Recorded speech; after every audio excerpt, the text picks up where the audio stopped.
Hello again, everyone, and welcome back to another beautiful day on the Nerdcraft SMP. As usual, I am Maximan, your favorite cyborg pirate, and I am coming to you today from high above my base. You can see down below, there's the wall that I was building, and some of my farms there, my iron farm. The reason why I am up here today is because I am planning on building a creeper farm. This up here is going to be the AFK platform, and then I'm going to have multiple layers going down so that I can minimize the amount of mobs that are spawning in the caves and areas below and mostly focus on just getting creepers. The reason why is because I've got my Elytra now, but I also have very few rockets. I think I have just one stack right now, and I want more than that. I need all the rockets. So I am going to build this and get myself a decent supply of gunpowder coming in. So we can kick this episode off with a time lapse.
Alright, and with that is my creeper farm. So up here I just have a simple etho hotbar clock. That clock powers this cobblestone in the middle, which is connected to the top dispenser, and then all the rest are powered by observers, which they detect the change in water level, and that powers the next dispenser down below. So yeah, I didn't have cats, and I was told I wasn't allowed to get cats without MissKittenQueen, so I decided to go with a water-based system instead. So the water flushes the creepers off, which I think I've mostly spider-proofed it, but I think a spider spawned in there while I was building it, so it might produce a little bit of string. The creepers get washed off the platform, they go down into the water down below, and then down there they get swept into the soul fire that's in the middle,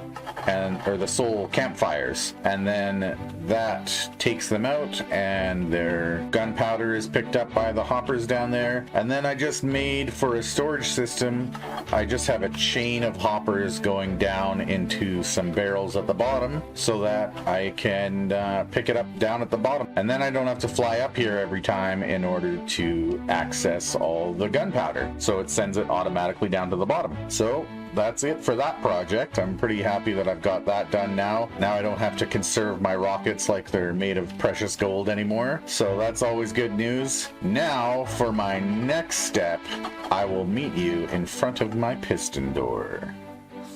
Okay, so here I am in front of the Great Wall that I built in the last episode, and what do I have planned for this episode? Well, I want to, in every single episode, at least make a little bit of progress on my big mega base. So, since I did the wall in the last episode, in this episode, what I want to do is make the Great Hall. It's the main entry of the castle. It'll be right in the middle of the mountain, and that'll be the area where I have the dining tables for the feasts and the throne for the king, and it's the main meeting area inside the castle, right? So the towers will be off to the sides, and when you enter, there'll be a nice big arching doorway, and then that will take you inside to the Great Hall, and then everything will connect up through there. Okay, so that's going to be what I start working on in this episode.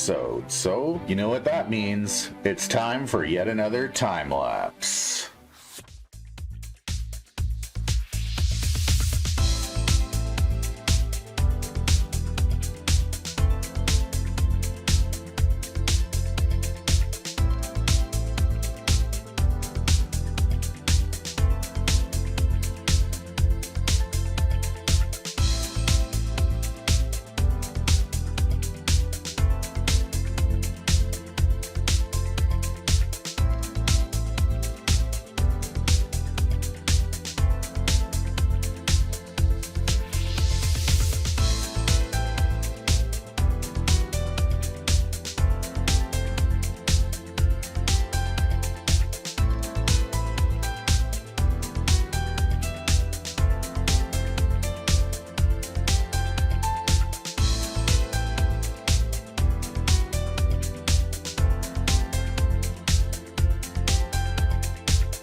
Alright, so there we have it. It's just obviously a basic outline of what it's going to be, but that is going to be the Great Hall. There's going to be these wings off on the side. They're different sizes, but you know, symmetry is overrated. The main area is going to be a lot of a higher roof than these smaller areas, and then I'm thinking maybe up on top somewhere we'll have like another little private chamber or something up there, and then obviously that area up in the background there, and I don't know if you'll be able to see it here, no, but over on that side as well there's going to be two round towers. So this main area is going to be square. I might maybe inset the wall a little bit as it goes up, but we'll see as the details start to develop. Right now, just a basic outline. As far as the interior goes, most of it is just I have to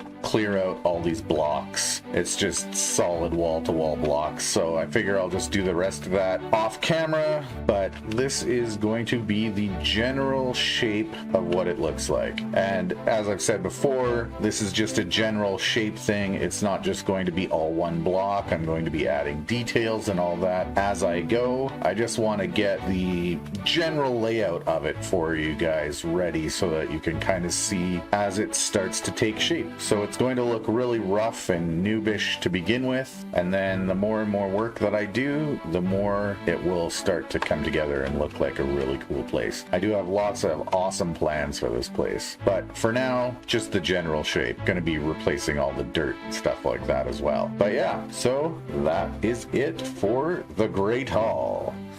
So something that we did off camera, I don't know if you guys saw the stream that I did with MissKittenQueen and DemonQueen64 where we were mining sand. Well, the goal was to make the beach sand shop, and that's what we've got here. It was done as a collaboration project, so we'll all be splitting the profits from this shop. But let's have a look inside. So as we step inside and my frostwalker freezes the poor turtles in place, you'll see we have a nice little sandy beach area. And here's the sand that we have for sale. Sand is 1 diamond for 2 stacks. Obviously the ender chest, I left my anvil in here from before when I was renaming the barrels. And then this palm tree here, this was designed by DemonQueen64. I think it looks great. We're going to examine the lighting. I don't know if I just like the random torches that I've just spammed around here. And then we made a little mural of sun and some clouds in the sky to set the mood for the beach. But yeah, that is our little sand shop. Additionally, I have some introductions to make. In the background, we have a horse that I found, and we have 3 dogs here that were found on a little journey to find some dogs. Now, unfortunately, that journey did not go well. In the process, the dogs that DemonQueen64 found were killed by my dogs because she walked in front of me while I was trying to break some leaves and got punched. And then she wandered off so that my dogs wouldn't attack her, and got lost and died and didn't know where her coordinates were, and ended up losing all of her stuff. Her Elytra, all of her gear, everything. So I'm thinking in the next episode we'll have some footage of us going to the end and trying to find some of that stuff for her and bring it back. My horse is really liking me right now. So we're going to get all of her stuff back in the next episode. So, with regards to the dogs and the horse, like always, if you have any suggestions on what to name them, leave a comment in the comment section below, and you can have your name in one of these episodes. I'll also give you a little shout out too. That's everything for this episode though, so thank you very much for watching. If you liked this episode, please leave a like. If you really liked it, please subscribe. It would really help my channel out a lot. And again, thank you so much for joining me. I always appreciate you watching these videos. I will see you in the next episode.